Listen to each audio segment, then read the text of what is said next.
আমার কাছে খুবই ভালো লাগলো এরকম কার্যক্রমগুলো এবং জুলাইয়ের যেই শহীদ রয়েছেন তাদেরকে যাতে স্মরণ করা হয় এবং সাধারণ শিক্ষার্থী এবং শিশু সমাজ এবং সাধারণরা যেন জানতে পারে, এটা খুবই একটি ভালো উদ্যোগ। আজকেই প্রথম বইমেলায় আসছি এবং এদের এই কার্যক্রমগুলো দেখে আমার কাছে অনেক ভালো লাগছে এবং আমাকে অনুপ্রাণিত করছে এবং তরুণ সমাজের জন্য এটা সুন্দর একটি বার্তা এবং তরুণ সমাজ যাতে এগুলো দেখে জানতে পারে, শিখতে পারে এবং পরবর্তীতে তারা জুলাই গণঅভ্যুত্থানকে স্মরণ করতে পারে। যে সাধারণ শিক্ষার্থীরা এবং ছোটো যারা রয়েছে, শিশুরা রয়েছে, তারা 24-এর গণঅভ্যুত্থান সম্পর্কে জানতে পারবে এবং সেই সম্পর্কে তারা সচেতন হতে পারবে এবং আগামীতে এরকম কার্যক্রম যাতে অব্যাহত রাখা হয় সেই আহ্বান জানাচ্ছি। বইমেলা দেখতে, বইমেলাটাকে উপভোগ করতে, তো এখানে এসে এটা দেখে ভালো লাগলো যে জুলাই শহীদদেরকে এখানে স্মরণ করা হচ্ছে একটা গ্রাফিতির মাধ্যমে। তো এটাই চাই যে জুলাই বেঁচে থাকুক বাংলাদেশে। এবং 1947 এবং 1971 সালে আমাদের ইচ্ছা ছিল একটা বৈষম্যহীন এবং একটা দুর্নীতিমুক্ত বাংলাদেশ, যা আমরা এখনও পাই নাই, যার জন্য আমাদেরকে এখন রক্ত দিতে হচ্ছে।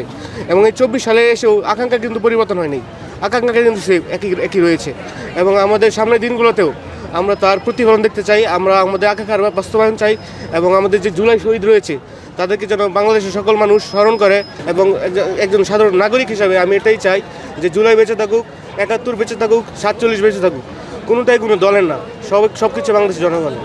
করি যে এটা শুধু যে কারা কারা শহীদ হয়েছে তাদেরকে দেখতে পারে, কিন্তু জুলাইয়ের যে প্রকৃত ইতিহাসগুলো রয়েছে, যে কোন দিনের পর কোন দিন, 16 জুলাই, তারপর 16 জুলাই থেকে কীভাবে শুরু হয়ে 5 আগস্ট পর্যন্ত শেষ হলো, বা 16 জুলাই আগেও কীভাবে আন্দোলনটা দানা বাঁধলো, এই বিষয়ে সকল মিডিয়াগুলোর উচিত একটা সুস্পষ্ট ডকুমেন্টারি করে সাধারণ মানুষের কাছে, নতুন প্রজন্মের কাছে তুলে ধরা।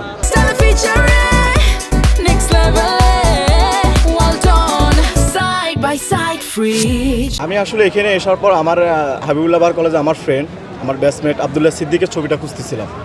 আমি ওর খুঁজে পেয়েছি, ও যে আমার ফ্রেন্ড ওখানে দাঁড়িয়ে আছে। আমার ফ্রেন্ড মারা গেছে একটা আকাঙ্ক্ষা নিয়ে, পরিবর্তন চেয়েছে। আমার ফ্রেন্ড নাই আজকে, কিন্তু আমি আমার ফ্রেন্ডের ছবির সামনে দাঁড়ায় আমি তার ছবিতে তাকাই যে আমি বলবো যে তোমার আকাঙ্ক্ষা আমরা পূরণ করতে পারছি, কিন্তু আমরা ব্যর্থ আজকে। তার যে জীবন দিচ্ছে সেই জীবনটা আমরা এখন বাস্তবায়ন করতে পারি না।